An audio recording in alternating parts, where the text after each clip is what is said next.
Assalamualaikum warahmatullahi wabarakatuh. Pada pertemuan hari ini kita akan membahas mengenai alfa atau penggunaan alfa di berbagai sudut atau di berbagai kuadran. Nah, langsung ke contoh soalnya. Tentukan himpunan penyelesaian dari persamaan sin 3x sama dengan min setengah untuk intervalnya 0 derajat sampai dengan 360 derajat. Nah, seperti konsep yang biasa kita gunakan pada sebelum-sebelumnya, kalau misalkan langkah pertamanya itu adalah menentukan alfanya dulu dari sin dari persamaan ini, sin 3x sama dengan min setengah. Berarti kan sudut yang menghasilkan sin setengah itu berapa di kuadran 1, nanti kita minuskan karena di sini min. Oke, langsung saja ke penyelesaian langkah 1. Langkah pertama, ubah ke dalam bentuk sudut atau ubah ke dalam bentuk alfa. Jadi persamaannya ini kita harus ubah dulu ke dalam bentuk sudut. Sin 3x sama dengan min setengah di kuadran 1. Yang sin yang menghasilkan setengah itu berapa? Sin 30 derajat. Karena dia di sini min, berarti sin min 30 derajat. Nah, alfanya adalah min 30 derajat.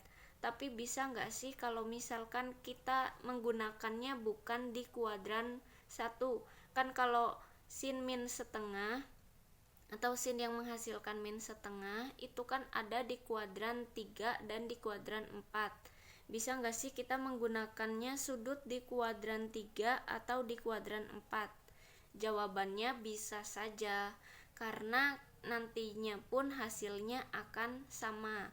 Tapi kekurangannya kalau misalkan kita menggunakannya di sudut kuadran 3 atau kuadran 4, kita harus paham atau hafal sudut-sudut dari 0 derajat sampai dengan 360 derajat. Kekurangannya itu saja. Cuma nanti hasilnya sama. Nah, di sini bisa dilihat di tabel trigonometrinya, sin yang menghasilkan nilai min setengah. Di kuadran 3 ada sudut 210 derajat dan di kuadran 4 ada sudut 330 derajat. Berarti selain kita menggunakan sudut min 30 derajat, kita juga bisa menggunakan sudut 210 derajat dan 300 derajat. Cuma kalau di kuadran 3 dan kuadran 4 harus hafal semua sudut dari 0 derajat sampai 360 derajat. Nah, di sini kalian keep ya, ada 3 sudut yang memenuhi, yaitu alfa sama dengan min 30 derajat, alfa sama dengan 210 derajat, dan alfa sama dengan 330 derajat. Kemudian kita lanjut ke langkah penyelesaian menggunakan part 1, yaitu menggunakan min 30 derajat. Kemudian nanti part 2-nya menggunakan 210 derajat dan penyelesaian part 3-nya menggunakan 330 derajat. Oke, kita simak untuk penyelesaian yang pertama, yaitu menggunakan alfa sama dengan min 30 derajat. Ternyata setelah diselesaikan hasilnya 70 derajat, 110 derajat, 190 derajat, 230, 310, dan 350 derajat. Kemudian untuk penyelesaian yang menggunakan alfa sama dengan 210 derajat pun hasilnya sama, yaitu 70 derajat, 110 derajat, 190 derajat, 230, dan 310 dan 350 derajat. Untuk penyelesaian yang menggunakan alfa sama dengan 330 derajat pun hasilnya sama, 70 derajat, 110, 190 derajat, 230 derajat, 310 derajat, dan 350 derajat. Untuk penyelesaiannya yang ini dan yang sebelum-sebelumnya insya Allah kalian bisa pahami sendiri, nanti saya berikan PDF-nya.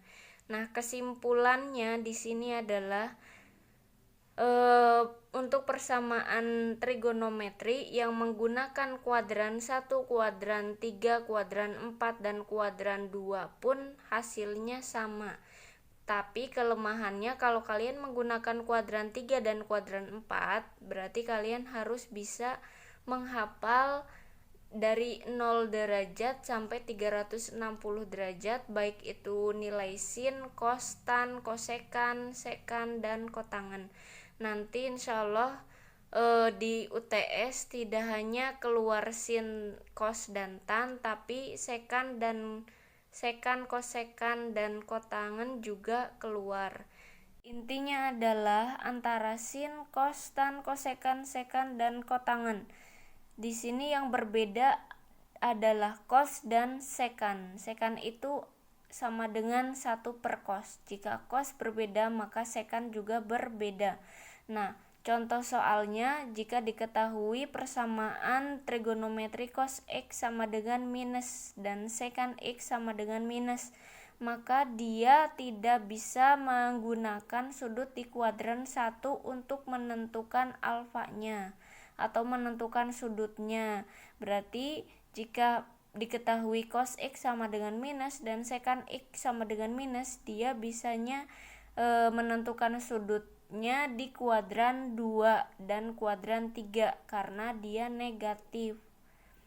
Kalau kuadran 4 juga cos kan nilainya positif, maka bisanya di kuadran 2 dan kuadran 3. Kenapa? Karena di dalam trigonometri itu cos min alfa sama dengan cos alfa, maka dia tidak bisa menggunakan di kuadran 1 dan kuadran 4 yang jelas-jelas nilai cosnya itu positif. Harus di kuadran 2 dan kuadran 3. Sebelumnya juga sudah saya jelaskan, maka silahkan kalian pahami lebih lanjut lagi karena besok UTS. Semoga UTS-nya bisa berjalan dengan lancar. Untuk pembahasan hari ini mungkin cukup sekian. Jikalau ada kekurangan mohon dimaafkan. Wassalamualaikum warahmatullahi wabarakatuh.